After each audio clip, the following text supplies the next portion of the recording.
우리 시간이 되었으므로 다 일어나셔서 찬양하며 하나님을 예배합니다.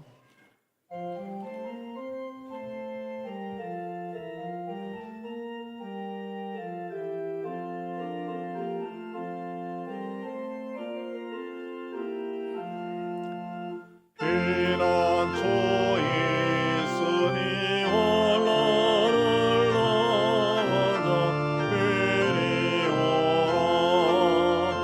강물이 변하고 물결이 일어나 산 위에 넘치네 두렵잖니.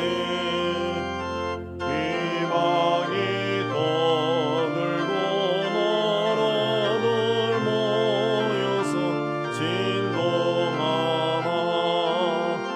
오랜 숨은 소리 한 번만 발라면 천하의 모든 망하겠네. 만유주 하나님 우리를 놓으니 피난처여. 세상의 난리를 거치게 하시니 세상의 장검이 쓸데없네.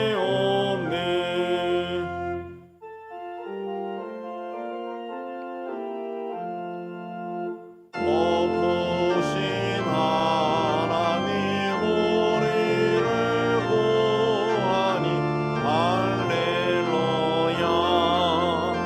괴로움이 심하고 환난이 극하나 피난처 되시는 주 하나님.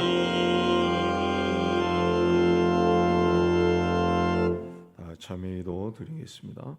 하나님 아버지, 주님께서 임마누엘로 우리와 함께 하시지만 우리는 늘 염려하며 살았습니다. 세상을 이기신 주님께서 두려워 말라고 하셨지만 우리는 믿어서는 안 되는 것을 믿고 의지해서는 안 되는 것을 의지하였습니다. 주님께서 우리를 거듭나게 해 주셨지만 말씀으로 심령을 새롭게 하려고 하지 않았습니다. 나를 사랑하시는 주님과 하나가 되기 위해 애쓰지 않고 하나님이 아니라 나를 기쁘게 하는 삶을 살았습니다. 주님, 우리의 죄를 고백하오니 용서하여 주시고 은혜를 베풀어 주옵소서. 주님과 나만의 죄를 침묵 가운데 고백합니다.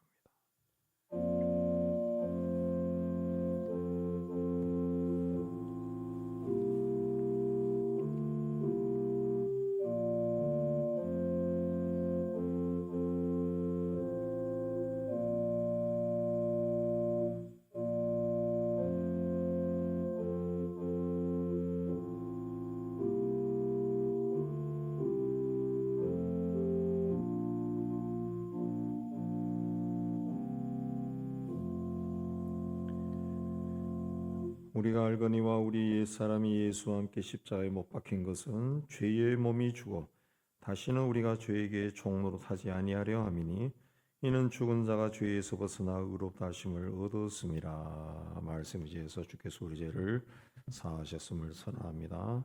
아멘. 신앙 고백합니다.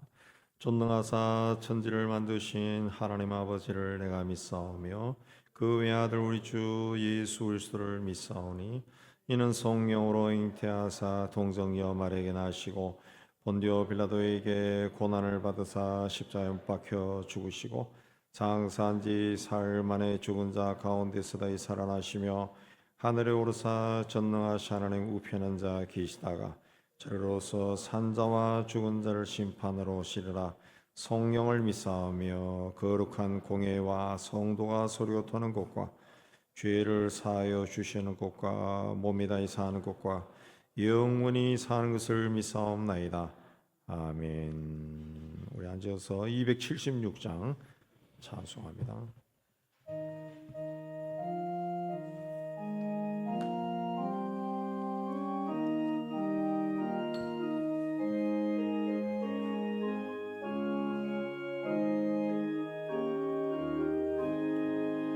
아버지여 이 죄인을 용납하여 주시고 주님의 이름으로 구원하여 주소서. 아버지를 떠나 산지 벌써 오래되었고 험한 길에 고난 몸이 이제 돌아옵니다.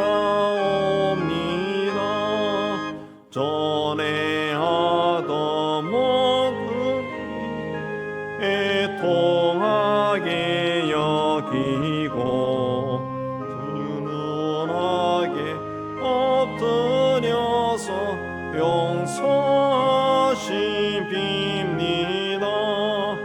은혜 감당 못하오나 회개하는 영혼과 나의 약한 욕심까지 감히 드리옵니다.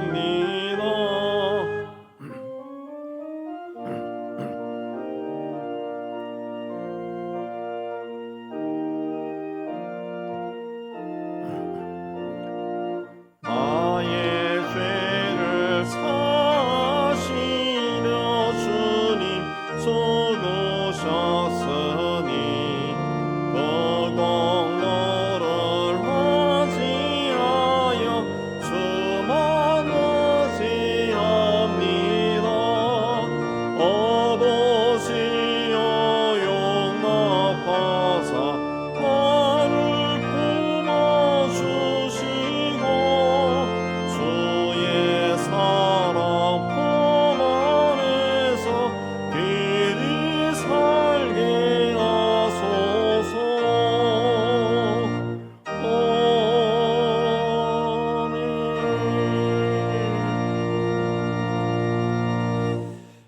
하나님 아버지, 우리는 하나님의 피조물이며 하나님의 자녀이며 하나님의 어린 양입니다. 하나님께서 우리를 불쌍히 여기시고 구원해 주시고 영생의 소망을 가지며 살게 해 주시는 데 감사드립니다. 오늘도 세상 곳곳에서 하나님 앞에 올라와 예배하는 성도들을 기억하시고 그 은혜를 내려 주옵소서. 우리 은연의 성도들의 삶과 가정과 산업도 축복하시고 모든 삶의 문제와 일들이 주의 간섭하심으로 형통의 복을 누리게 하여 주옵소서. 하나님 아버지, 우리에게 세상에 더덥고 헛된 것에 매이지 않게 하시고 우리를 미혹하는 것들에서 벗어나 부질없는 세상 것들에 현혹되지 않도록 믿음의 믿음을 다하여 주옵소서. 칠흑같이 깜깜하고 죽음같이 암울한 순간에도 하나님께서 우리에게 용기와 희망을 다하여 주시고 시험을 당할 때에도 믿음을 잃지 아니하고 이겨나갈 수 있도록 축복하여 주옵소서. 하나님 아버지, 세상 곳곳에서 전쟁과 환난으로 고통당하는 백성들을 위하여 주시고 하나님의 구원이 그곳에 임하여 주시기를 원합니다. 속히 전쟁이 그치고 고향으로 돌아가 상처를 치유하고 삶을 회복할 수 있도록 축복하여 주옵소서. 날이 셀수록 전쟁 준비에 강분하던 북한 땅에도 이제는 하나님의 긍휼하심이 크게 임하셔서 그 땅을 지배하고 다스리는 자들이 변해서 중국이나 베트남처럼 개혁과 개방이 이루어지게 해주시고 그 땅에 사는 백성들도 사람답게 사는 세상이 속히 오게 하여 주옵소서. 선교 사역지에서 여러 가지 핍박과 위협과 또 불안한 정치 사회 상황 속에서 복음 위에 수고하는 선교사들을 보호해 주시고 그들의 수고와 희생으로 구원에 들어서는 자들이 날로 늘어나게 하여 주옵소서. 하나님 아버지, 우리 시대에 세상 곳곳에 들려오는 소식들을 통해서 주의 오심을 분별하고 주의 오심을 준비하는 슬기로운 자들이 될 수 있도록 은총을 다하여 주옵소서. 세상 모든 사람이 주님의 이름을 높이고 세상이 주님의 권능 아래 새로워질 그날을 사모하는 마음으로 바라보며 이 시대를 믿음으로 살아가는 저희가 되게 하여 주옵소서. 그날이 이를 때까지 주께서 우리와 함께 하시고 우리의 삶을 인도하여 주시고 은혜와 복을 다하여 주심을 감사하며 우리를 구원하여 주신 예수 그리스도 이름으로 기도하옵나이다. 아멘.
오늘은 5월 마지막 주일입니다. 우리 다음 주일은 6월 첫째 주일로 우리 온 가족 예배 날입니다. 교회 학교를 하지 않으니까 온 가족 예배 날이 아니라 온 가족 소풍 날이로 착각하는 분들이 있는데, 가족들이 이제 아이들하고 같이 옆에 앉혀가지고 같이 예배 드리는 거, 그 부모는 잘 모르지만은 아이들은 그 평생 그 몸으로 익히는 겁니다. 굉장히 중요한 건데 그걸 이제 하라고 이렇게 만든 겁니다. 그래서 다음 주에는 사랑하는 자녀들과 함께 한 자리에서 예배 드리시기 바랍니다. 다음 주일은 2부 예배 후에 본당에서 2, 4분기 재직회가 있습니다. 우리 이번 주에는 우리 목회자 세미나가 이번 주 화요일 날 있고, 이웃사랑 신방 오늘 오후에 잠깐 다녀오고, 오후 1시에는 당회가 있습니다. 이번 주 토요일에 토요일 오후 5시 30분에 김순인 권사님 장녀 원하연 자매의 결혼식이 서울 웨딩타워 가락모를 음무동입니다. 가락시장의 저 끝에 그 큰 빌딩 거기 2층에서 결혼식이 되겠습니다. 축하해 주시기 바랍니다. 기타 소식 보시고 하나님 은혜 가운데 또 교회 생활, 신앙 생활 잘 하시기 바랍니다. 이제 하나님께 드린 예물 봉헌하는 시간 갖도록 하겠습니다.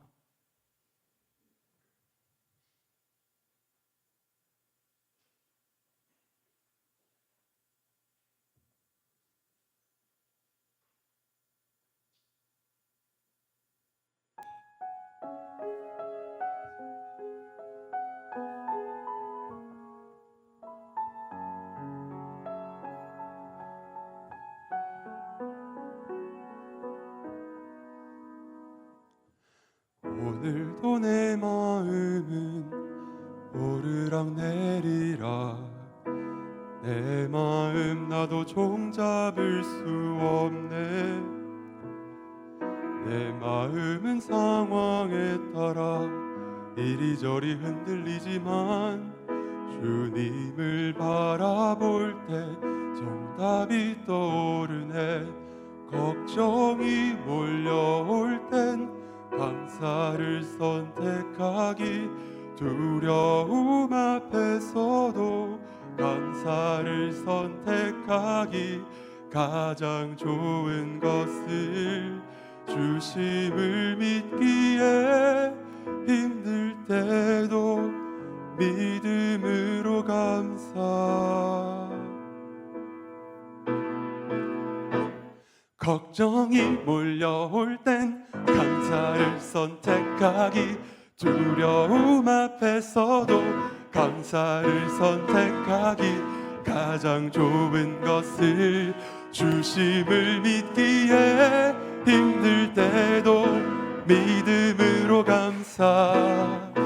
이해할 수 없어도 감사를 선택하기, 가던 길이 막혀도 감사를 선택하기, 날 향한 완전한 계획을 믿기에 힘들 때도 믿음으로 감사. 모든 상황 속에서 언제나 정답은 감사.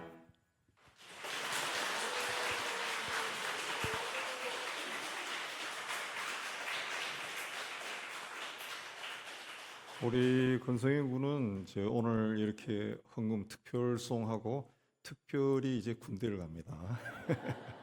근데 잘 다녀오도록 기도해 주시기 바랍니다. 우리 이제 다 일어나서 찬양하며 봉헌하겠습니다.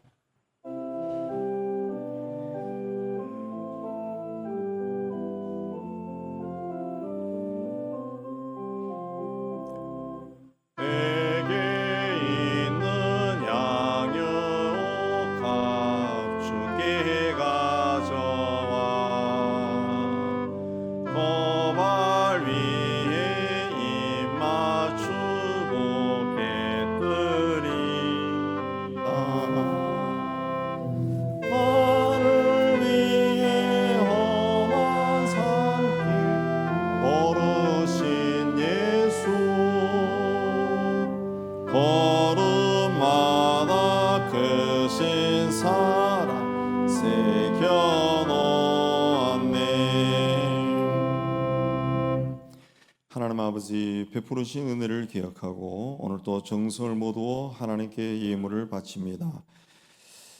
하나님 주신 일터에서 열심히 수고하여 얻은 열매의 10분의 1은 하나님의 것임을 고백하며 드립니다. 땅끝까지로 복음을 전한 일에 작은 정성으로 동참하고 또 범사에 감사하며 감사의 물을 드립니다. 또한 교회와 이웃과 북한을 기억하고 사랑의 구제금을 드리고 주님께 헌신하며 주일연금을 바칩니다. 주님, 우리가 드린 모든 예물에 우리의 신앙 고백과 기도가 있습니다. 기쁘게 거둬주시고 사용되는 곳에서 복음이 전파되고 교회가 든든히 세워지고 어려운 이웃들이 예수 이름으로 위로받게 하여 주옵소서. 또한 드린 송이들 다 기억하여 주시고 또 한 주간 세상 속에 살아갈 때 저들이 하는 모든 일들이 주 안에서 잘되고 형통하게 하여 주옵소서. 예수님 이름으로 감사하며 봉기도 올려옵나이다. 아멘.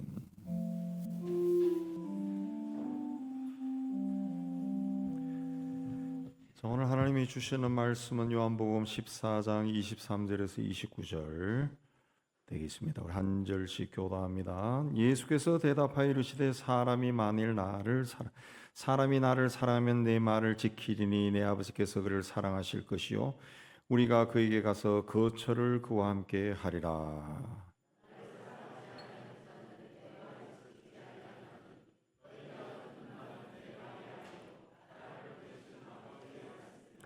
내가 아직 너희와 함께 있어서 이 말을 너희에게 하였거니와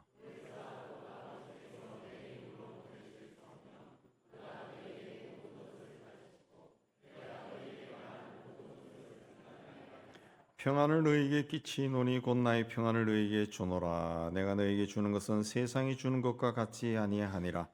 너희는 마음에 근심하지도 말고 두려워하지도 말라.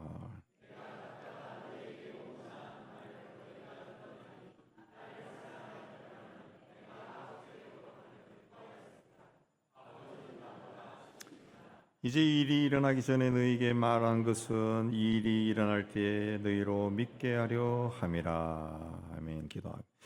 하나님 아버지, 이 시간 말씀을 받기를 원합니다. 전하는 종이나 받는 모든 성도들이 이 자리에 임재하신 성령 하나님의 교통함 가운데 있는 시간이 되게 하여 주옵소서. 함께 말씀을 받고 깨달은 것은 삶 속에 실천하여 하나님의 뜻이 우리의 삶을 통해 이루어지는 은혜 가운데 있게 하여 주옵소서. 예수님 이름으로 기도하옵나이다. 아멘.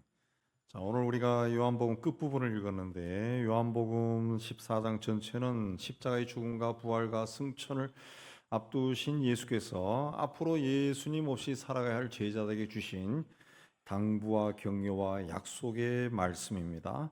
자, 제자들이 살던 시대는 로마 제국이 지배하던 시대입니다. 이전에 나라가 망한 후에 거의 500여 년 이상을 그 주변의 강대국들의 침략과 그들의 지배와 약탈로 인해서 그 유대 사람들은 희망도 없이 아주 가난하게 살았습니다.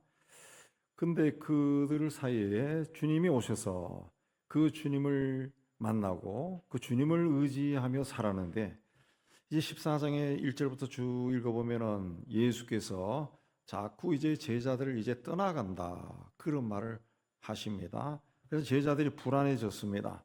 그래서 오늘 말씀 27절에도 너희는 마음에 근심하지도 말고 두려워하지도 말라 그런 말씀을 했는데 이 말씀은 14장 1절에서도 하신 말씀.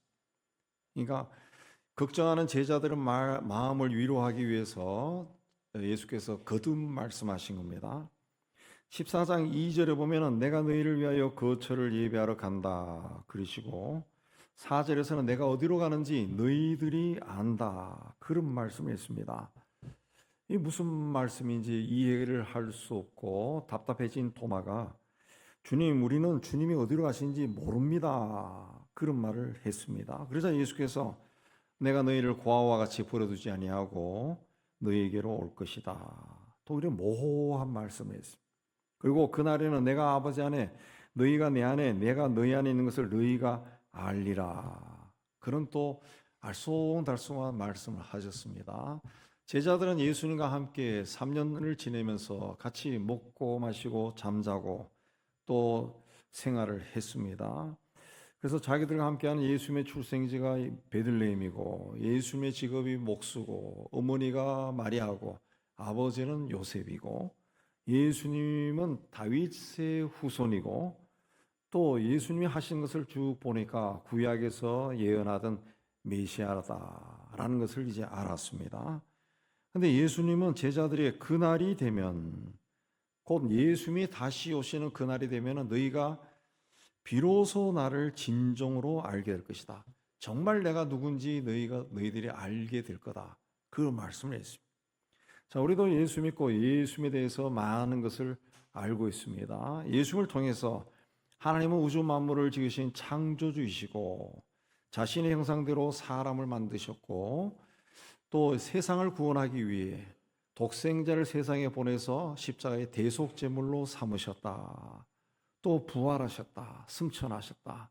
알고 있습니다. 우린 그걸 믿고 구원을 받아 하나님의 자녀가 되었어요.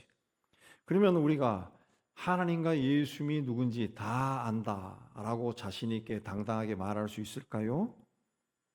세상에 아기가 태어나면은 태어나는 순간부터 엄마 아빠가 어떤 존재인지 알아가기 시작합니다. 자라면서 부모가 자기에게 먹을 것을 주고 입혀주고 재워주고 또 공부도 시켜주고 자기를 위해 수고하고 희생하신 것을 하나하나 알게 됩니다. 그렇다고 해서 엄마 아빠를 다 알았다, 나는 다 안다, 그렇게 말할 수 있습니까? 자식이 그래도 부모를 조금이라도 이해하기 위해서는 부모처럼 자기도 결혼해서 아이를 낳아보고 키워봐야 돼요. 그래도 부모가 살았던 시대하고 내가 살았던 시대가 다르기 때문에 그때 내 아버지 어머니는 어떤 생각을 하고 어떤 삶을 살았는가 이걸 모릅니다. 몰라요. 저도 이 나이가 되어서 가끔 이제 누님들하고 만나서 대화할 때 우리 아버지 어머니에 대해서 새롭게 아는 사실들이 많더라고요. 그때 나는 전혀 몰랐는데 제가 또 형제들 중에 많은 형제 중에 그 끝으로 속하기 때문에 모르는 것들을 새롭게 아는 경우가 있어요. 아, 그래서 그랬구나. 그렇게 깨닫는 경우도 적지 않습니다. 마찬가지로 우리가 하나님의 자녀가 되었다고 하지만은 그걸로 우리 아버지 되신 하나님을 다 안다 말할 수 없습니다. 그럼 어떻게 해야 하나님과 예수님을 진정으로 알 수 있을까? 23절에 보면은 사람이 나를 사랑하면 내 말을 지키리니 내 아버지께서 그를 사랑하실 것이요 우리가 그에게 가서 그 어처를 그와 함께 하리라. 주님을 사랑해야 됩니다. 그리고 그분과 함께 해야 됩니다. 함께 살면 우리가 주님은 우리를 또 잘 알게 됩니다. 자, 함께 살기 위해서는 사랑하라 그랬습니다. 사랑하라. 자, 이 주님을 사랑하는 사람은 어떤 특징이 있습니까? 오늘 말씀 보면은 주님의 말씀을 지킨다 그랬습니다. 23절에 사람이 나를 사랑하면 내 말을 지키리니 사람이 나를 사랑하면 이런 말은 계속 사랑한다는 뜻입니다. 진행형입니다. 우리가 성령 충만을 구하라 그랬을 때도 성령 충만도 계속 진행형이에요. 그래서 호흡처럼 계속 구하라는 겁니다. 주님을 사랑하는 것도 똑같은 말입니다. 계속 사랑하라는 거예요. 어느 날 사랑한다 하고 사랑하지 않고 또 다시 돌아와 사랑해 그게 아니라 계속 사랑하면은 그 사랑하는 사람의 특징이 주의 말씀을 지키는 것으로 나타난다는 거죠. 그러면은 아버지께서 그를 사랑할 것이고 우리에게 오셔서 우리와 함께 산다 그랬습니다. 우리가 읽지 않았지만 조금 앞절로 가서 21절에 보면은 나의 계명을 지키는 자가 나를 사랑하는 자다 그랬습니다. 사람이 나를 사랑하면 내 말을 지킨다. 그런데 내 말은 주의 계명을 지키는 자다 그런 뜻입니다. 어느 날 한 서기관이 예수님을 찾아와 모든 계명 중에 첫째가 무엇입니까? 그러니까 예수께서 마음을 다하고 목숨을 다하고 뜻을 다하여 힘을 다하여 주 너의 하나님을 사랑하라 하신 것이요. 둘째는 내 이웃을 내 자신과 같이 사랑하라 그랬습니다. 이 서기관이 질문한 질문은 십계명 중에 어떤 것이 제일 중요합니까? 그걸 물었는데 예수님은 십계명 자체를 하나님 사랑과 이웃 사랑으로 요약해서 말씀한 겁니다. 그러므로 하나님을 사랑한다 그러면은 1계명에서 4계명까지, 그러니까 하나님 외에 다른 신을 섬기지 말고 우상을 숭배하지 말고 하나님의 이름을 망령되이 사용하지 말고 안식일, 주일을 지키며 하나님을 예배해야 돼. 또 이웃사랑은 5계명에서 10계명까지인데 부모를 공경하고 살인하지 말고 간음하지 말고 도둑질하지 말고 거짓 증거하지 말고 이웃의 소유를 탐내지 말아야 돼. 이게 하나님과 이웃을 사랑하는 방법입니다. 방법. 사람이 나를 사랑하면 내 말을 지키리니. 그런데 이 말씀에서 주님이 강조하신 것은 사랑하라가 아니라 지키라, 지켜라, 그런 뜻입니다. 그러니까 주님을 사랑하는 사람은 주의 말씀을 지키는 자다, 그런 뜻입니다. 왜? 사랑은 눈에 보이지 않지만은 말씀을 지키는 것은 행동으로 나타나요. 내가 이 사람을 아무리 사랑한다 해도 그 사랑이 이 마음으로 와닿지 않는 경우도 있다. 그러나 꽃을 주면은 사랑해 그러면 행동으로 나타나니까 갑자기 얼굴에 웃음이 확 피고 마음이 좋아지죠. 신명기 6장에 너는 마음을 다하고 뜻을 다하고 힘을 다하여 내 하나님 여호와를 사랑하라 그랬습니다. 근데 그 이하에 보면은 하나님 말씀을 마음에 새기고 자녀에게 가르치고 손목에 메어 기호로 삼고 미간에 붙여 표를 삼고 문설주와 발간문에 기록하라 그랬습니다. 정말 하나님을 사랑한다 그러면은 그 하나님의 말씀을 사랑해야 된다. 그 말씀 사랑하는 것이 구체적으로 나타나야 돼. 마음에 새기고 자녀에게 가르치고 손목에도 묶고 이마에도 붙이고 집안을 드나드는 그 문설주와 바깥문에도 말씀을 기록해 놓고 늘 보라는 거죠. 보라. 표현하라는 거죠. 표현하라. 주님 또 나를 사랑하면 내 말을 지켜라 그랬습니다. 지켜라. 오늘 여러분이 이곳에 올라와서 하나님을 예배하는 행위를 하고 있습니다. 행위. 이 예배라는 행위가 주님을 사랑하는 그 방법입니다. 주님을 사랑하는 것을 표현하는 거죠. 표현하는 거죠. 예. 이 사랑의 마음이 뜨거우면은 예배 행위도 뜨거워지는 거예요. 뜨거워지는. 예. 주님에 대한 사랑이 좀 그렇게 강하지 않으면은 여러 가지 변명이 생기고 이유가 생기면은 오늘 예배는 땡 그런 거예요. 집에서 하지 뭐. 이 변해버린다고 주님. 이 주의 말씀을 지키면 어떤 일이 난다 그랬습니까? 아버지께서 그를 사랑할 것이다. 하나님의 사랑을 받고 싶은 분이 있으면은 말씀을 지켜야 됩니다. 말씀을 지켜야 돼요. 정말 말씀을 지키면은 하나님의 사랑이 나타납니다. 나타난다. 눈에 보이도록 한다. 사람들이 이 사람이 하나님을 사랑하는 자다. 하나님이 이 사람을 사랑한다라는 것을 사람들이 본다는 거예요. 볼 수 있게 하나님이 역사한다는 그런 뜻입니다. 그 창세기 26장에 보면은 이삭이 블레셋 그날 지방에 거주할 때 우물을 파니까 원주민들이 그 우물을 빼앗았습니다. 다른 곳에 가서 또 우물을 파니까 원주민들이 그곳까지 와서 또 빼앗았어요. 근데 이삭이 다른 곳에 가서 또 우물을 파자 물이 펑펑 나옵니다. 그 모습을 보고 이제는 원주민들이 두려워했다. 그랬습니다. 왜냐하면 건조한 그 지방에서 우물을 파면은 물을 얻는 것이 아주 어려운데 이삭이라는 사람은 물을 파기만 하면은 물이 나와요. 또 이삭이라는 사람은 그 땅에서 농사를 짓기만 하면은 100배의 수확이 됩니다.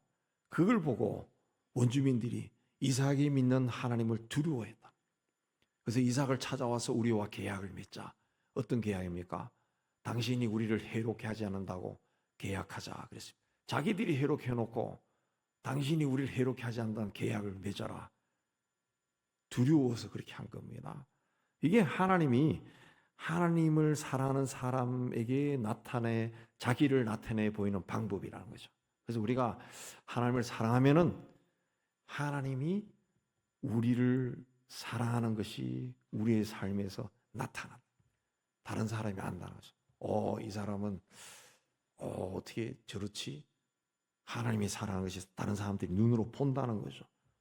성경에 보면 노아나 아브라함이나 모세나 요셉이나 다윗이나 바울 등 시대마다 하나님은 하나님을 사랑하는 사람들과 함께 일하셨다는 것을 찾아볼 수 있습니다. 근데 이 사람들의 특징이 뭐냐? 모두가 다 하나님의 말씀을 목숨과 바꿀 정도로 철저하게 지킨 사람, 순종한 사람. 그러니까 하나님이 그들의 삶에 하나님을 나타내 보인 겁니다. 그래서 위대한 믿음의 조상이 된 거예요. 또 하나님 말씀을 지키면 주께서 우리와 거처를 함께 하신다. 함께 사신다 그랬어요. 23절에 거처를 함께 하리라 그랬죠. 여기 우리가 그랬어요. 우리라고 하는 것은 성부, 성자, 성령, 삼위일체 하나님을 말합니다. 그러니까 주의 계명을 지키는 자들에게 성부, 성자, 성령 하나님이 오셔서 영원히 함께 하신다. 그랬어요. 영원히 함께. 계명을 지킨 자에게 성부, 성자, 성령이 함께 하신다. 그랬습니다. 철저하게 그를 보호하시고 인도하시고 은혜를 주신다는 거죠. 신앙이라는 것은 믿음과 행위입니다. 믿는 것이 전부가 아니라 행위가 있어야 됩니다. 행위가 없으면 무기력해집니다. 무기력해져.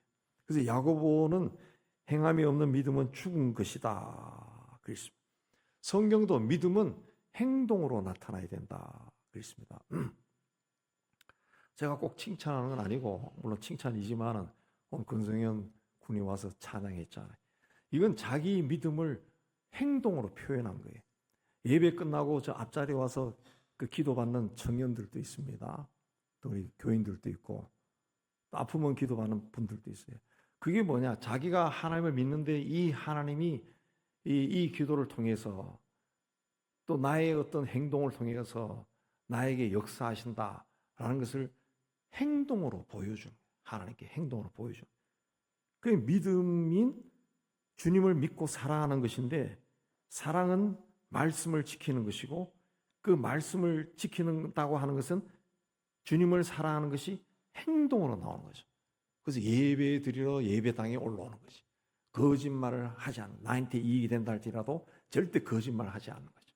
하지 않는, 세상을 사랑하지 않는 거죠. 누가 그 재밌고 즐겁다 해서 가자 그래도 처음에는 마음이 움직였지만 나 안 가. 안 가는 거죠. 그게 자기의 믿음을 보여주는 거죠. 그런 사람에게 하나님은 자기를 나타내 보여준다 그랬어요. 나타낸다 그랬어요. 여러분에게 하나님의 이 축복이 임하기를 주님의 이름으로 축복합니다. 그 다음에 주님을 사랑하면 성령께서 모든 것을 가르치고 생각나게 한다. 26절에 보혜사 곧 아버지께서 내 이름으로 보내실 성령이다. 보혜사라고 하는 말은 지킬 보자에 은혜 해자에 스승 사자를 쓰는데 지키고 은혜를 베풀고 가르치는 역할을 성령이 하신다. 아마도 조상들이 성경을 번역할 때 이 성경에 나타난 성령의 역할이 이런 거니까 거의 적합한 보혜사다. 이렇게 번역을 한 것 같아요.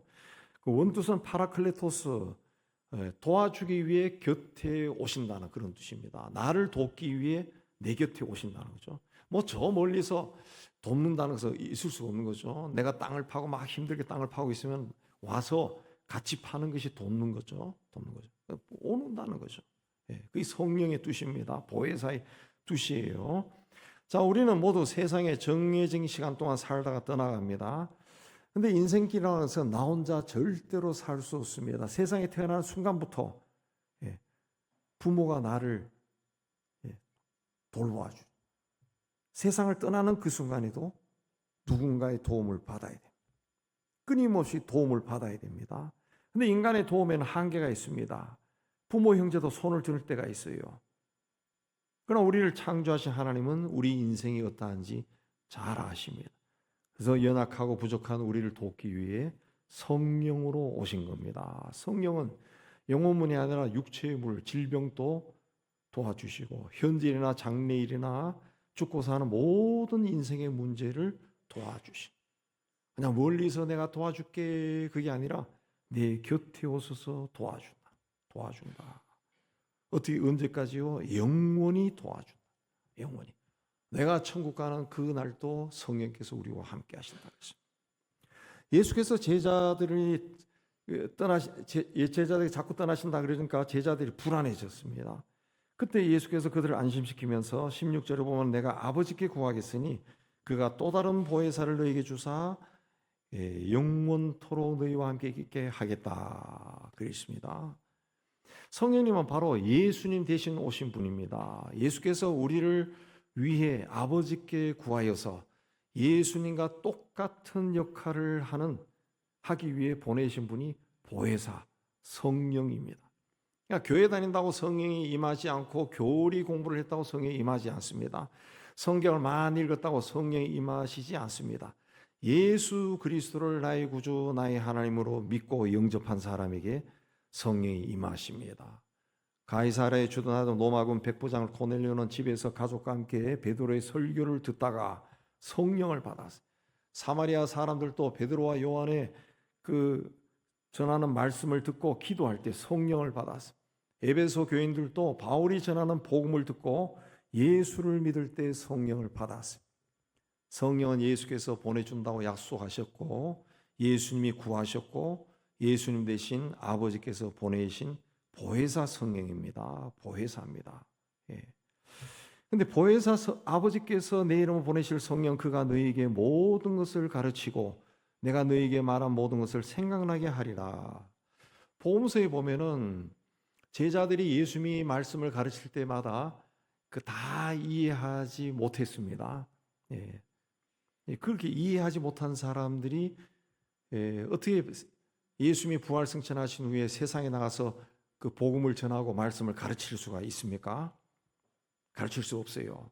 근데 오늘 말씀 보면은 성령이 오시면 그분이 너희에게 모든 것을 가르치고 내가 너희에게 말한 것을 모든 것을 생각나게 하리라. 모든 것을 가르친다라고 하는 것은 성령이 오시면은 새로운 것을 가르친다라는 뜻이 아니고 주님이 가르쳐 주신 말씀을 생각나게 하고 깨닫게 하신다 그런 뜻입니다. 아마도 여러분들도 그 무슨 일을 할 때 혹은 뭔가 이게 무슨 뜻이 있을까 하고 골똘히 생각할 때 갑자기 이 성경 말씀이 생각날 때가 있다고 생각할 때가 있습니다.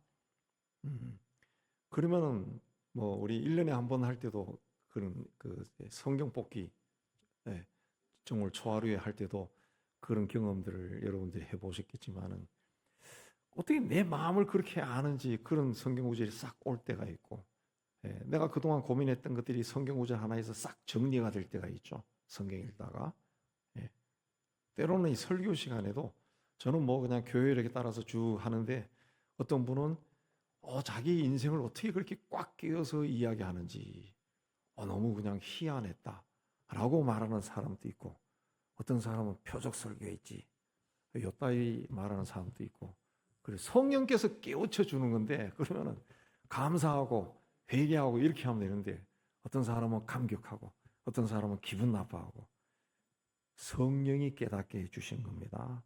성령께서 우리에게 죄를 깨닫게 하시고 회개하게 만드시고 그리고 죄를 이기게 하시는 거예요.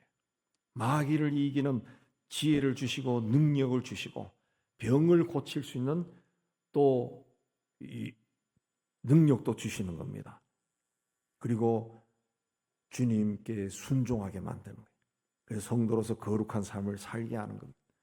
그러니까 예수님이 세상을 떠나 부활 승천하신 후에 하나님께서 우리에게 주신 최고의 선물이 성령입니다. 성령. 뭐 성령이 선물이라 그래서 성령이 물건이 아니고 하나님께서 보내신 하나님의 영이죠. 최고로 우리에게 주신 최고로 귀한 것입니다. 귀한 존재가 성령이에요. 성령. 자, 예수 그리스도는 2000년 전에 부활 승천하셔서 세상에 없습니다. 세상에 만약에 있다 그래도 그분은 팔레스타인 지역이 있고 이제 예수께서 뭐 오늘 오후에 우리에게 오신다 그러면 우리가 인천공항에 마중하러 가야 된다고. 왜? 육체를 가지신 분이기 때문에. 그러나 하나님의 영은 온 세상에 충만하게 임해 있습니다. 그 성령이 우리에게 있다는, 우리에게 오셨다는, 영원히 함께하겠다 그랬습니다. 이 성령의 인도하심을 믿으시기 바랍니다. 그리고 성령께서 말씀해 주시고 가르쳐 주신 것에 순종하시고 그리하여 성령의 인도함을 받아 여러분의 삶이 하나님 보시기에도 기쁨과 존귀함으로 가득 차기를 주의 이름으로 축복합니다. 27절에 평안을 너희에게 끼치노니, 평안은 헬라어로 에이레네라 그러고 히브리어로 샬롬입니다. 평안 그러면 마음이 평화롭다 이렇게 생각하는데 이 샬롬의 의미는 마음이 평안한 그 상태를 띄워놓는 겁니다. 온전한 평화, 온전한 평안을 이해합니다. 예. 근데 나의 평안을 너에게 끼치노라. 주님이 평안을 주신다 그랬습니다. 자, 인간은 죄를 가지고 있기 때문에, 죄의 본성이 우리에게 있기 때문에 인간에게는 평안이란 것이 없습니다. 인간의 본성에는 평안이란 단어가 없어요. 아무리 평안을 말해도 평안을 실현할 능력이 없습니다. 그래서 주께서 나의 평안을 너에게 준다. 나의 평안이라는 것은 이 평화, 샬롬의 소유자가 주님이라는 뜻입니다. 준다, 선물로 준다는 거죠. 그러니까 평안은 주님이 주시는 선물이라는 뜻이에요. 자, 인간과 인간 사이에, 나라와 나라 사이에 평화 조약을 수백 개를 맺는다 할지라도 진정한 평화가 오지 않습니다. 1차 대전이 끝나고 1920년 국제연맹을 만들고 이제 전쟁하지 말자 다짐했습니다. 근데 19년 후에 2차 세계대전이 일어나서 이전과는 비교할 수 없을 정도로 험하고 거칠고 잔인하게 싸웠습니다. 몇천만 명이 죽었어요. 전쟁이 끝난 후 1945년 국제연합을 만들어서 정말 철저하게 감독해서 전쟁이 없이 평화롭게 살자. 그런데 5년 후에 이 나라에서 전쟁이 터졌습니다. 그 이후에 반세기 동안 세계 곳곳에서 민주국가와 공산국가가 싸웠습니다. 세상의 평화는 싸움을 억제하는 방법으로 진행됩니다. 노동자와 기업주 사이에 서로 협상을 해서 타협점을 찾으면 평화가 유지되고 찾지 못하면 평화가 깨집니다. 국가 간에도 이해관계에 따라 서로 날카롭게 대립하다가 일정한 선에서 양보하고 타협하면 평화가 왔다, 그렇게 말합니다. 가정에서도 부부나 자식 사이에 그 다툼이 없으면은 평화로운 가정이다, 뭐 이렇게 말합니다. 그러니까 서로 이해하고 조금 양보하고 적절하게 타협하면은 평화다, 그렇게 말해요. 우리 내면 세계에도 오랜 세월 살아오면은 크고 작은 분노가 쌓입니다. 상처도 막 쌓여요. 예. 겉으로 봤을 때는 온화하고 착해 보이는데 그 사람에게 있는 어떤 그 트라우마라든가 그 어떤 그 상처를 자극하면은 사람이 막 돌변해 버려. 예. 그러니까 이 평화가 없다는 거죠. 그게 잠재에 숨어 있을 뿐이에요. 모사관계나 국제관계나 가정이나 개인이나 그 자기 안에 있는 것을 잠시 이제 억제하는 겁니다. 억제하는. 겉으로는 평화인데 속은 그렇지 않은 거예요. 그러나 예수님이 주시는 평화는 세상이 주는 것과 다르다 그랬습니다. 왜? 세상의 평화는 사람들이 만들어 가는 거지만은 예수의 평화는 예수님이 주시는 겁니다. 주시는 거예요. 인간에게는 원래 평화를 이룰 수 있는 능력이 없습니다. 왜? 하나님의 것이기 때문에 그래요. 하나님이 우리에게 주시는 것이기 때문에 그렇습니다. 그래서 진정한 평화를 얻기 위해서는 먼저 하나님과의 관계를 바르게 해야 돼요. 평화는 하나님이 주시는 것이기 때문에 그렇습니다. 아까 말씀드렸지만은 우리 내면 세계에는 모든 사람이 오랜 세월 살아오면은 뭐 10년을 살았건 20년을 살았건 그 상처가 있다. 상처가 있다. 예. 10살 먹은 애도 아유 세상 살기 왜 이래 힘드나 그래요. 예. 그놈 나름대로의 인생이 힘든 겁니다. 인생이 힘든 거예요. 예. 5살 먹은 애도 우리 집 앞에 놀이터 보니까 그 미끄럼틀 올라가면서 낑낑거리면서 막 힘들어 그러더라. 그 힘들어요. 힘들어. 다 힘든 거예요. 90 먹은 노인이 힘든 거나 10살 먹은 애가 힘든 거나 다 힘든 겁니다. 다 힘든 거예요. 다 힘든. 예. 그 힘든 상태, 특별히 내면 세계에 힘든 거, 그거 어떻게 상처를 치유합니까? 상처를. 하나님과의 관계를 바르게 하면은 세상의 신경정신과 의사도 해결하지 못하는 것들, 그게 해결이 돼요. 해결이 돼요. 내 안에 있는 분노, 적개심, 막 저주스러운 마음들, 상처들, 깊은 상처들, 그게 해결이 된다. 사라진다. 그러니까 샬롬은 주님이 주신 거라. 주님이 주신 거. 예. 그래서 주께서 나의 평안이라 그랬다. 나의 평안. 예수를 영접하고 하나님의 자녀가 되고 하나님과의 관계가 제대로 바르게 된 사람에게 주님이 주시는 선물이 샬롬이에요. 샬롬. 주님이 주시는 평화는 세상의 평화와 다릅니다. 다르다나. 왜 다릅니까? 예수께서 십자가에서 죽으셨기 때문에 그렇습니다. 죽음이라는 것은 인생에서 더 이상 내려갈 곳 없는 절망적인 상태에 빠져버린 겁니다. 아무리 가족 관계가 좋고 뭐 하해해도 갑자기 사람이 가족 중에 누가 죽으면 이 절망이에요. 절망, 고통입니다. 근데 하나님의 아들이신 그리스도가 세상에 인간으로 와서 인간과 똑같이 죽음을 맞이한 겁니다. 그 죽음을 예수께서 친히 고통을 겪고 죽음의 세계로 들어간 거예요. 그분이 우리에게 평안을 주신다. 그러니까 주님이 주시는 샬롬은 세상에 주는 것과 차원이 다른 거죠. 또 예수님이 주시는 평안은 예수께서 그 죽음을 이기고 부활하신 겁니다. 부활은 죽음을 극복하고 다시 생명을 얻은 거예요. 생명을 얻은 거예요. 우리 여러분 가운데도 그야말로 죽을 수밖에 없는 죽을 뻔한 그 위기의 순간에 수술을 해가지고 다시 살아난 경험, 그런 경험이 있는 분도 있을 거라. 그러면은 다시 시작한 이 인생이 달리 보인다. 달리 보인다. 생명을 얻은 거예요. 생명을 얻은 거예요. 그때 죽었어야 되는데 죽지 않았다. 생명을 얻은 거예요. 생명을 얻은 거예요. 그러니까 그 생명이 얼마나 소중한지 압니다. 그러니까 마찬가지로 죽음을 이기고 다시 사신 예수님이 주시는 평화는 세상이 주는 평화와 다르다는 거죠. 그 생명이 어떤 건지 예수님은 너무 잘 아신다. 너무 잘 아신다. 그래서 그 주님은 주님을 사랑하는 사람에게 그 평화를 주신다. 주님만이 줄 수 있는 평화, 샬롬을 주신다. 그랬어요. 샬롬을 주신다. 그래서 이 예수 그리스도를 만나고 주님과 깊은 관계를 맺고 사는 사람들은 죽음 앞에서도 샬롬을 누립니다. 샬롬을 두려워하지 않아. 예수처럼 다시 산다. 이 소망이 충만하기 때문에 그렇습니다.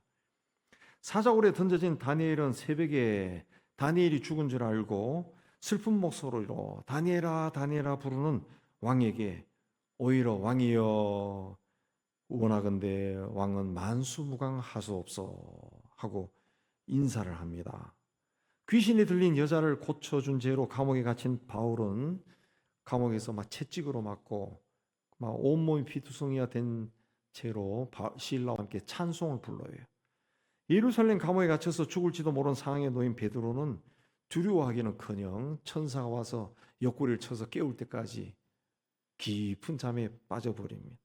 가이사랴에서 로마로 가는 긴 항해 중에 유라굴로라고 폭풍을 만났을 때 선장도 군인도 아우 이제 다 죽었다라고 혼비백산해가지고 우왕좌왕할 때 바울이 여러분이여 안심하라 하고 외쳤습니다. 주님을 사랑하는 사람은 주님이 샬롬을 주시. 그들에게 샬롬. 나의 평안을 너희에게 주노라 그리스도. 주님을 사랑하는 사람은 주의 말씀을 지키는 사람입니다. 주님을 사랑한다 하면서 말씀을 지키지 않으면은 거짓말하는 겁니다. 주님을 사랑하는 사람에게는 성령께서 오셔서 모든 것을 가르치고 생각나게 합니다. 또 주님을 사랑하는 사람에게는 주님이 샬롬을 선물로 주십니다. 세상에서 내가 할 수 있는 이런저런 방법을 통해서 평화를 얻으려고 이리저리 쫓아다니지 말고 서로 여러분의 사업이 안 되고 경제적으로 어려움에 처하고 또 육신의 질병을 만나가지고 사느냐 죽느냐라는 그런 문제에 닥쳤다 할지라도 우왕좌왕하지 말고 주님을 찾으시기 바랍니다. 주님은 여러분에게 평화를 주시고 샬롬을 주시고 반드시 주께서 손을 대시고 치유하시고 역사하셔서 평화, 정말 내가 이런 일을 당했는데 어찌 이렇게 평화로울 수 있을까? 그 평화를 주실 겁니다. 세상에서 평화가 아니라 예수 안에서 하나님이 주시는 샬롬을 찾아서 어떤 위기 상황 속에서도 위로받고 소망을 갖고 승리하는 여러분 다 되시기를 주님의 이름으로 축복합니다.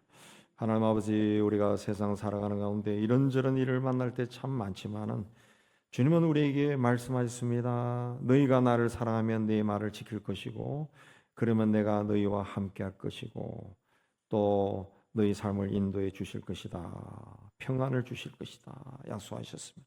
이 약속의 말씀을 믿고 이제는 내가 예수 믿는 사람이라는 것을 세상 속에서 말씀을 지키면서 드러내게 해 주시고 또 하나님이 우리를 사랑하신다는 것이 온 세상에 드러날 정도로 나타나시는 귀한 역사가 우리의 삶에서 일어나게 하여 주옵소서. 예수님 이름으로 기도하옵나이다. 아멘. 우리 314장 찬송합니다.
이 세상 떠날 때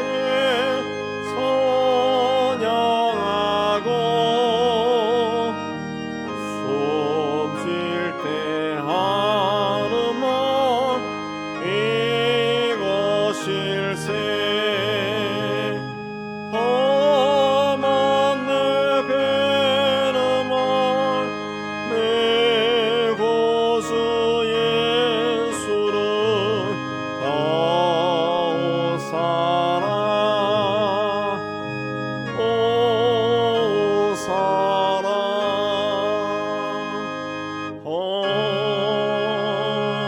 아멘. 우리 받은 말씀 생각하며 하나님 앞에 예배당 때나 이제는 헌신을 기도하겠습니다.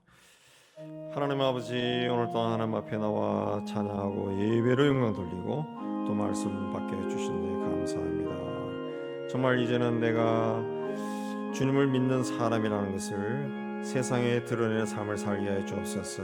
두려워하지 않고 당당하게 담대하게 주의 말씀을 지키고 실천하며 또 드러내며 살아가는 저희가 되게 해 주옵소서. 주일도 성수하는 믿음을 다하여 주옵소서. 주의 말씀에 순종하여 주의 뜻을 드러내게 해 주옵소서. 우리 세상을 향해 희망을 선포합니다. 시작. 하나님의 희망을 보리라.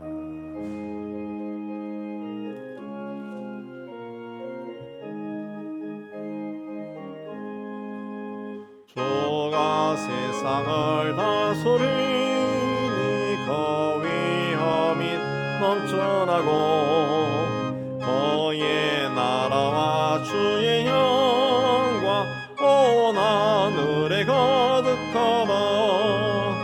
저 흉악한 마귀의 머리 다 멸망케 하시는 주 이 찬양을 주께 드리니 큰 영광을 받으소서. 주가 권능의 손으로서 이 세상을 창조하니 그의 놀라운 창조 솜씨 먼 배성이 경탄하네. 저 하늘의 별들도 모두 주 영광을 나타내요. 늘 돌보아 주시는 주께 큰 영광을 돌립니다.